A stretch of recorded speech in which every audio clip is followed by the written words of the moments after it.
Salut à tous, bienvenue dans cette nouvelle tutoriel. Donc aujourd'hui nous allons voir la configuration de VRF. La signification de VRF d'abord, Virtual Routing Forwarding. Ce sont des technologies qui créent des routeurs virtuels distincts sur un routeur physique. Par exemple, ici on a le routeur R1. Les interfaces des routeurs, par exemple les tables de routage et les tables de transfert sont complètement isolées entre les VRF, ce qui empêche le trafic d'un VRF d'être transféré à un autre VRF. Donc ici, tout d'abord, on doit essayer de configurer le routage intervalant entre les deux réseaux, le 10.0 et le 20.0, et après on doit essayer de configurer le VRF. Donc maintenant on vient au niveau du routeur R1, on essaie de configurer l'interface, les sous-interfaces d'abord pour les différents VLAN. Config terminal, interface Fast Ethernet 0/10, exemple encapsulation.1key, par exemple 10. On doit lui mettre son adresse, le 192.168.10.1 avec le masque 3x255.0. No shutdown. Exit, on fait pareil pour l'interface Fast Ethernet 0/020.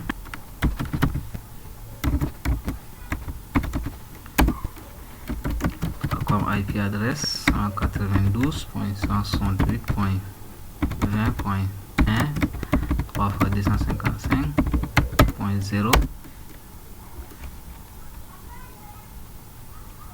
Attendez, IP adresse 192. On sort d'abord, exit, interface Fast Ethernet 0/20 comme IP adresse 192. D'abord c'est encapsulation.1key 20.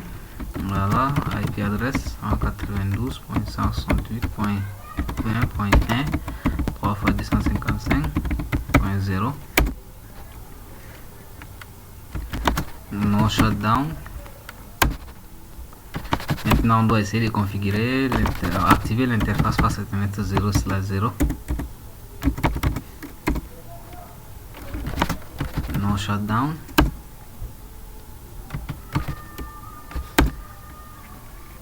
Exit. Maintenant on vient au niveau du switch, on crée le deux VLAN pour le VLAN 10 et le VLAN 20.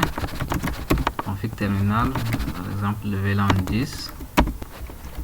Name, on peut même mettre A. Le VLAN 20 comme name B. Et maintenant on doit les attribuer, par exemple l'interface Ethernet 0/1 vers le PC1 et 2 vers le PC2. Le VLAN 10, n'est-ce pas? Exit, par exemple interface Ethernet 0/1, switch port mode access, le switch access pour le VLAN 10. Voilà, on fait pareil pour le VLAN 20, Ethernet/D, switch port mode access, switch access, VLAN 20.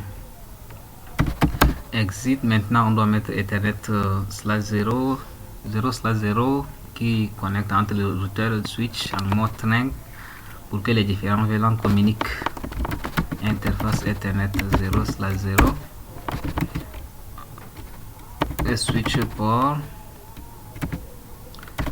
strong encapsulation.1key et switch port mode on met en trunking. Exit. Voilà, maintenant on doit essayer d'attribuer les adresses au niveau des différents PC. Par exemple IP est dans le VLAN 10 192.168.10.d avec le masque 3x255.0 et la passerelle 10.1. Ok. Voilà, on fait pareil pour le PCD IP 192.168.20.2 avec le masque 3x255.0 et la passerelle .1.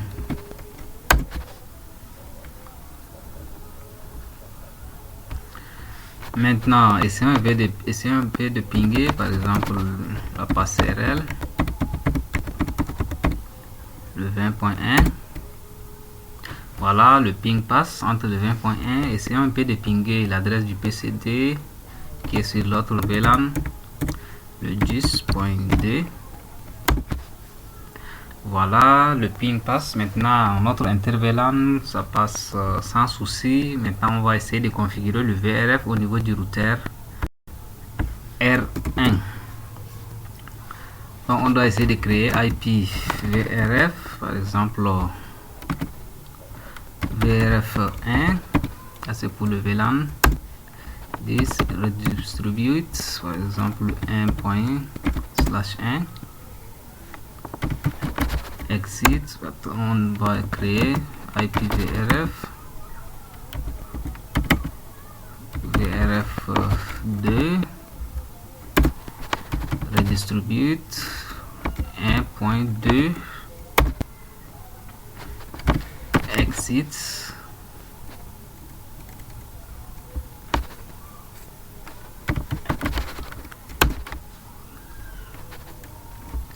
Maintenant, on entre dans les sous-interfaces 0/0.10 IPVRF forwarding, par exemple le nom du VRF1. Vous voyez ici automatiquement ça effacer, par exemple remove l'adresse IP du sous-interface qui est au niveau de l'autre que l'interface 0/10. Donc on doit le mettre l'adresse IP adresse 192.168.10.1 avec 3x255.0, n'est-ce pas? Ok, on fait pareil pour les sous-interfaces face Ethernet 0/20 IPVRF forwarding VRFD,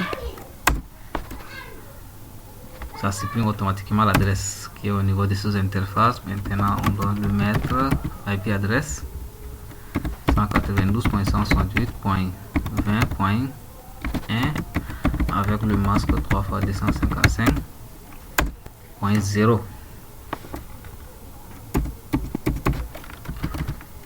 Si on essaie de faire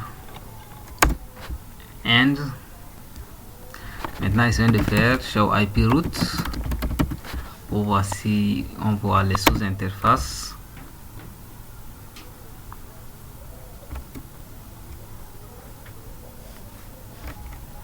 Donc ici on ne voit même pas automatiquement ni l'adresse du réseau, le 10.0, le 20.0 qui sont directement connectés. Donc ce qui veut dire que les adresses qui sont au niveau de l'autre que le VRF. Donc on doit essayer de faire par exemple show IP route VRF, par exemple le VRF1 dans sa table de routage.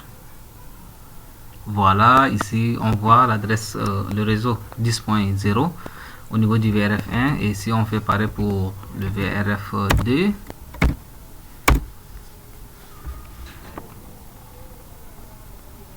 voilà, automatiquement ici mais on voit quoi, le 20.0/24 directement connecté.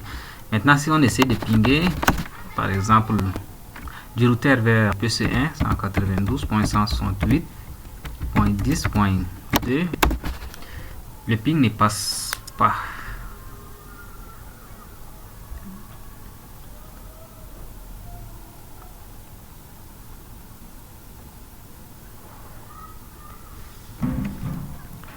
Pourquoi le ping ne passe pas? Parce que l'adresse qui sont au niveau du sous-interface, on avait automatiquement relié avec le VRF c'est à travers le routeur virtuel qu'on doit le pinguer. Par exemple, on essaie de faire ping VRF, le VRF 1, n'est-ce pas, 192.168.10.d.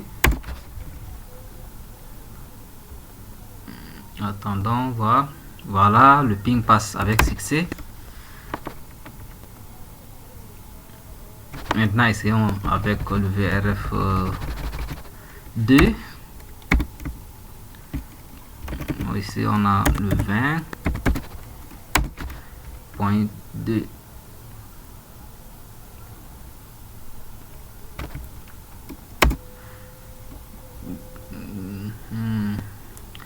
Voilà, le ping passe avec succès, 5 sur 5. Donc les amis, c'est tout pour cet tutoriel. Donc n'oubliez pas de vous abonner, d'activer la cloche de notification, de partager. Et on se voit à la prochaine tutoriel.